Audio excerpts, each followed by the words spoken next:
நம்ம வணிகவியல் பாடத்தில் நம்ம மேலாண்மையின் முதன்மை பணிகளை 4 பேனாவை வச்சு 2 பேர் முதல்ல செஞ்சாங்க. அதுக்கடுத்து அதே 4 பேனாவை வச்சு 4 பேர் செஞ்சாங்க. இப்போ 2 பேனாவை வச்சு 4 பேர் செய்கிறீங்க.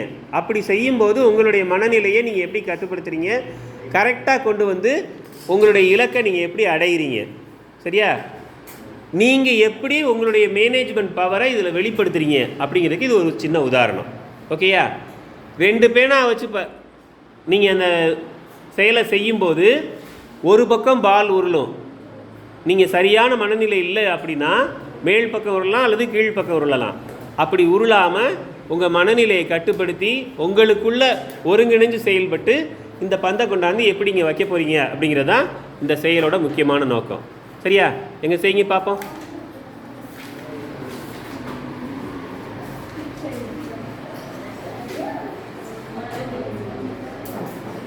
ஒருத்தர் ஒரு கையை தான் யூஸ் பண்ணணும். ஒருத்தர் ஒரு கை தான் யூஸ் பண்ணணும்.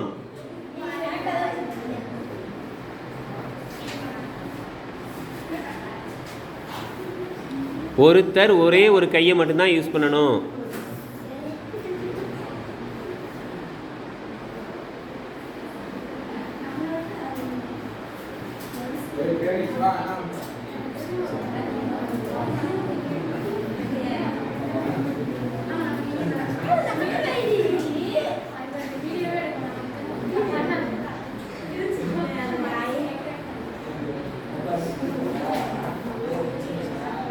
விரலில் படக்கூடாது, உங்கள் விரலுக்கு வரக்கூடாது.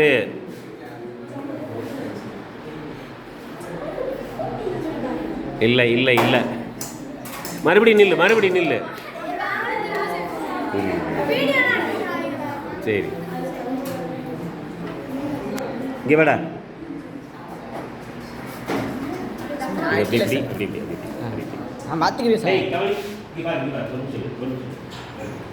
இப்படி தப்பு. நான் என்ன சொன்னேன், 2 பேனாவே யூஸ் பண்ண சொன்னேன். இப்படி பிடிக்கலாம்ல, இங்கிட்டு ஒரு ஆள் பிடிக்கணும், இங்கிட்டு ஒரு ஆள் பிடிக்கணும், இங்கிட்டு ஒரு நீ எப்படி நீ எப்படி நீ அதை எப்படி இப்படி பிடிக்கலாம்ல, நீ எப்படி பிடிச்சிருந்த? இதுதான் திட்டமிடுதல். சொல்ற புரியுதா? எப்படி ஒரு செயலை செய்யணும்னு திட்டமிடுதல். நான் பேனாவை கொடுத்த உடனே நீங்க அப்படியே இந்த பக்கம் 2 பேர் பிடிக்கூடாது. இப்படி பிடிக்கலாம் அல்லது இப்படி பிடிக்கலாம்.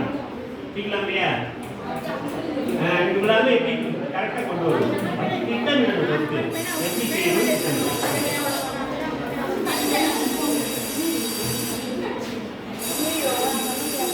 விரல்ல படாமல் கொண்டு வா.